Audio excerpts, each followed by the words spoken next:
Yeah, the anxiety is just a symptom. It's speaking to something that you feel something's being violated here.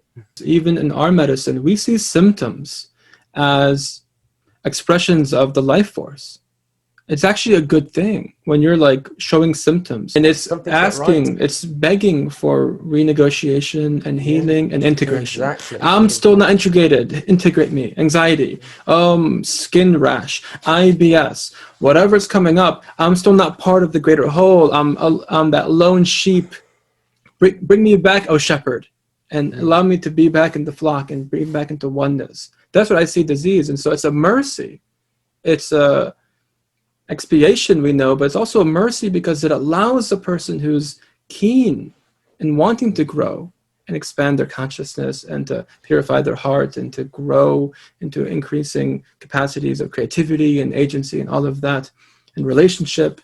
It's like, oh, there's that piece. I didn't see that piece yet. Just thank you, Allah. And I mean, this is how it intersects even with our relationship with Allah Ta'ala. It's like these things can be gifts. They're not death sentences. They're not punishments from God.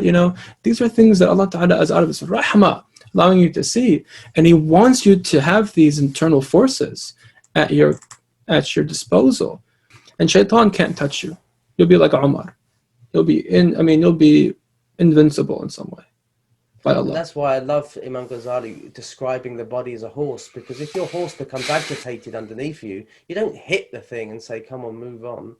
You actually say, oh boy, calm down, it's okay. And that horse might be picking up on something in the environment, and it might be something that's actually, there's nothing there, and you just calm it down. It's okay, boy, there's nothing there. But it also might be picking, but you've got to at least entertain that agitation from the horse. You can't just dismiss it. Absolutely. Actually, I have to pause you there because I actually had a direct example of that. My wife took my child on a horseback ride, a pony ride last week. And we've been going on the same pony for weeks now. No, and she loves it and everything. This time, I didn't go with them. I was working. And they had a different kind of guide who was a young girl with no experience, clearly. So she's pulling the pony with my daughter on there. She's wearing her helmet and she's holding, the little knob. But the horse was going to and fro and unable to kind of maintain course. And there's people behind us. The guide behind us whips the horse and launches my daughter off the pony and onto the ground on her back. I mean, my wife, of course, got really upset. And she's like, why? Clearly the horse is distracted. The guide has no idea. She's like a 14-year-old girl, has no idea what she's doing and guiding the horse. What are you doing whipping the horse? We're not managing it properly. And this whole thing is a big mess. And my daughter's now on the ground crying. And that just came to mind here. It's like in some way that pony is our bodies. When we're showing symptoms, when we're not feeling wow, it's like, get off me. Get off my back. But it's like when we can really be connected to the horse and respecting the horse and at one with the horse in some way. At one with the steed. No one's falling off and you're going where you have to go and everything's gravy. But if you force it and you whip it, of course it's going to lash out. And why is it that harmful. We love animals so much even more in this time is because I believe it's a projection of our own bodies, because we've neglected our bodies feel so neglected. We project that onto animals. And when I work with clients, I often have Hiba in the room with me.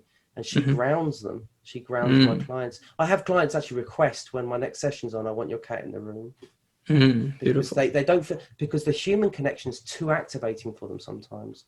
Yeah. Like when I'm connected with them, they start disassociating. So I say, look, there's the cat. And they just basically come down. I feel okay. And I say, you don't have to make eye contact with me. I say, just do that and feel. What's that feel like? Are you able to connect with that in your body? Or just your general experience if you can't do your body? What's it feel? Yeah, it feels a bit better. And then now can you reconnect? And I say, move your eye contact away from me if at any point it becomes triggering, and learn to respect your body. Learn to respect it. You'll hear people say that it's like animals are lovely, humans can't stand them. You'll hear that all the time. All the time. Because people have lost their trust in relationships. Yeah. And so that's why often therapy, when people have lost that trust with humans, we do, animal therapy, isn't it? With dogs predominantly and horses. It's regaining that trust in relationship because they feel safe with animals. Beautiful. Yeah.